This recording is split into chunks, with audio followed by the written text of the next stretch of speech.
Colony 7 burned like a warning flare. The sky wasn't night anymore, just smoke, ash and the steady pulse of orange on the horizon where artillery kept rewriting the streets. Corporal Rachel Park crouched behind a cracked slab of ferrocrete, her breathing slow on purpose, her rifle mag locked to her thigh so her hand stayed free. Her HUD flickered with the last clean number she had left to trust. 15. Civilians extracted. 2 wounded soldiers en route. Last shuttle departs in 3:12. 3:11. Park, Lieutenant Kovac snapped through comms, voice tight with the kind of stress that turned orders into steel. Fall back. That's an order.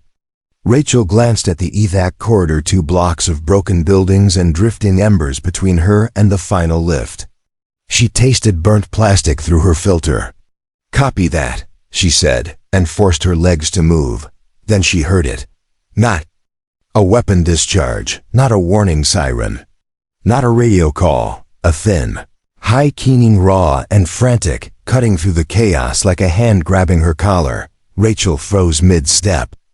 She turned her helmet scanner toward the ruins of an administrative complex that had been hit early in the bombardment, the kind of building that used to hold forms, permits, harmless paper things. Now it was a collapsed nest of steel ribs and broken stone. 3 heat signatures blinked into view, small, huddled. The HUD database tagged them instantly. Zarathi Wolf-like predators. Enemy species. Juvenile non-adult. Rachel felt her stomach drop anyway.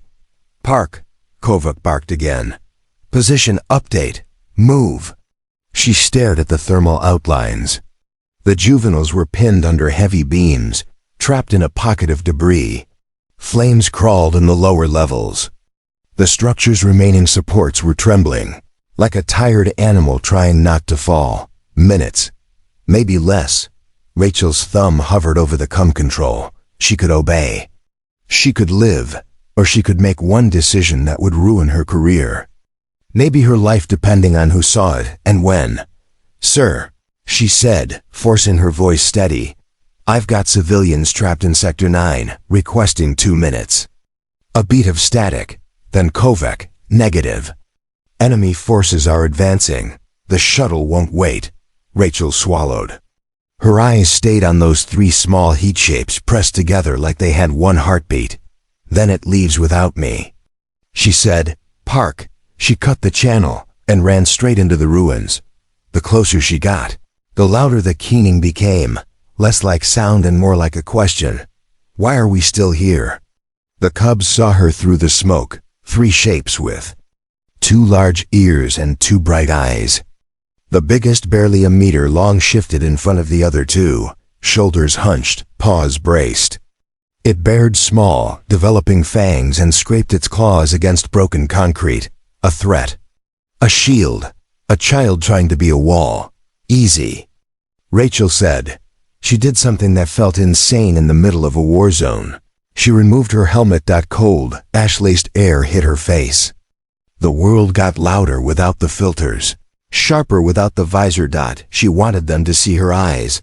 I'm not here to hurt you, she said, and slowly, deliberately, she unlatched her sidearm and set it down on a slab of rubble where they could watch her hands leave it.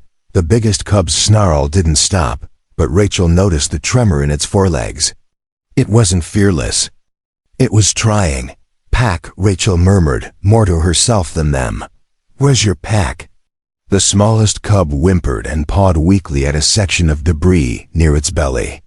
Rachel followed the motion, and the shape beneath the rubble made her breath catch larger heat signatures gone cold, outlines twisted in ways she didn't want to name. Adults. Gone. The cubs had survived the first strike. Their family hadn't, for a second. Rachel hated the war itself, hated how easily it turned everyone into categories. Enemy, target, acceptable loss. Hated how quickly compassion became a liability. I'm sorry, she whispered. I'm so sorry. A nearby blast shook the skeleton of the building. Dust sifted down like gray snow.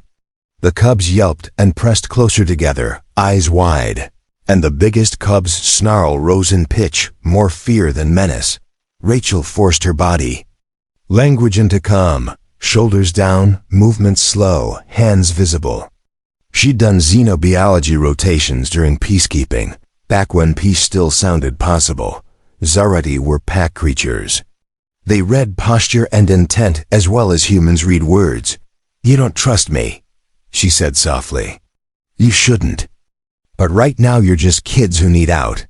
She keyed her emergency beacon to the friendly channel. "Corporal Park to any friendly unit. Requesting extraction from Sector 9 with 3 juveniles, non-combatants. Static, then Kovacs." Voice returned, sharp with disbelief. "Say again, Corporal. Did you say juveniles?" "Affirmative. Zarathi cubs, orphaned by bombardment. They're trapped." A pause. Then anger, cold and immediate. "Absolutely not. Enemy personnel. They're children, sir. They're Zarathi. In 6 months they'll be killing our people." Rachel looked at the smallest cub again, mud-smeared muzzle. Shaking paws. Eyes that kept darting to her hands like it was trying to decide if hands were always weapons. Not if someone shows them there's another way. Rachel said. She cut. Comes before Kovac could answer. The beam pinning them down was too heavy for raw strength. Rachel pulled her tactical jack from her pack, wedged it under the edge, and set its base into stable ground with practiced speed. The cubs watched every motion like it mattered. "It'll be loud," she told them. "Don't panic." She activated. The jack, metal groaned. Concrete complained. The beam rose a few centimeters, just enough. Rachel slid her arm into the gap and gently hooked the smallest cub under its chest. It squealed, flailing once, then froze when she didn't squeeze. Didn't strike. She pulled it free and set it down outside the pocket. The second cub scrambled out by itself. Limping but moving, the biggest cub didn't run. It stayed, eyes fixed on Rachel, body still between her and the others, even now, like it refused to abandon the one doing the saving. Rachel understood with a sudden, painful clarity. It wasn't protecting itself. It was protecting her while she was vulnerable. "Go," she urged. "Your siblings need you." The cub's ears flicked. Then, slowly, it backed out, never taking its eyes off her until it was clear.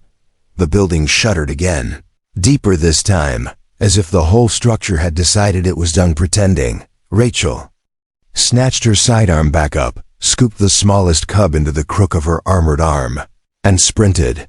The other two ran alongside her, paws striking rubble, tails low.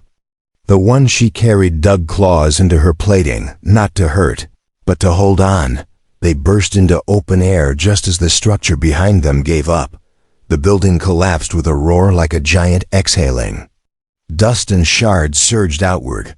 Rachel dropped and rolled, turning her body into a shield. Something struck her backplate and skittered away. She curled around the cub in her arms until the worst of it passed. When the dust thinned, 3 Zarathi cubs were pressed against her, touching her like she was a wall, like she was safety. "Park," Kovac crackled. "Zarathi patrol incoming 30 seconds. Move to extraction now." Rachel looked up. 200 meters. The last shuttle hovered at the evac point, engines whining. Ramp open like a mouth that could close any second. Between her and that ramp, silhouettes emerged from the smoke.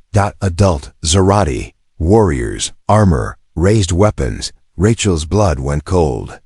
She stood slowly, forcing her hands open, not reaching for her gun. The cubs tensed. Then the biggest cub stepped forward. It placed itself between Rachel and the warriors. Tail rigid, ears flattened, and it made a series of urgent sounds, sharp, fast, like it was arguing for her life. The other cubs joined in, chiming smaller voices into the storm. The lead warrior hesitated.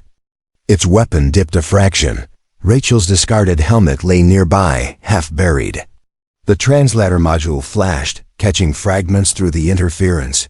Protected, young, dead. The lead warrior made a harsh sound, then gestured too. Quick motions that pushed its patrol aside and opened a clear corridor through them, a path. Rachel didn't breathe until she realized it was permission. She inclined her head the way soldiers did when words would fail respect without surrender, and she walked. The cubs followed her like shadows, like ducklings, like something that had decided this human is part of the story now. At the shuttle, Kovac stared as if she'd stepped out of a myth instead of a battlefield. "What did you do?" he whispered. Rachel climbed the ramp with shaking legs. "My job," she said simply. "I protected those who couldn't protect themselves." She knelt at the edge of the ramp. The biggest cub stood closest, eyes bright, chest heaving. Rachel reached out slowly and ran 2 fingers along its head ridge. "Gentle. Be safe," she whispered. "Remember, not everyone is your enemy." The cub leaned into her touch once, just once, then turned and trotted back to its siblings. The 3 of them moved toward the waiting warriors, who received them without violence. The shuttle lifted. Rachel watched the cubs disappear into smoke and fire and a war that didn't care about right or wrong. But she cared.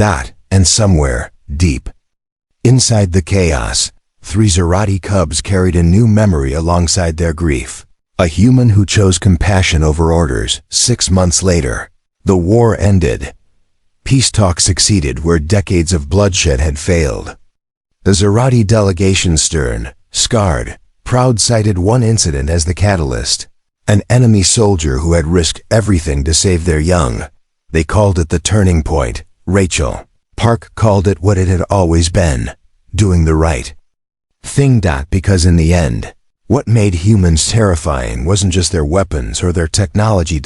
It was their stubborn insistence against logic, against fear, against orders, that even in the darkest moments, some things were sacred.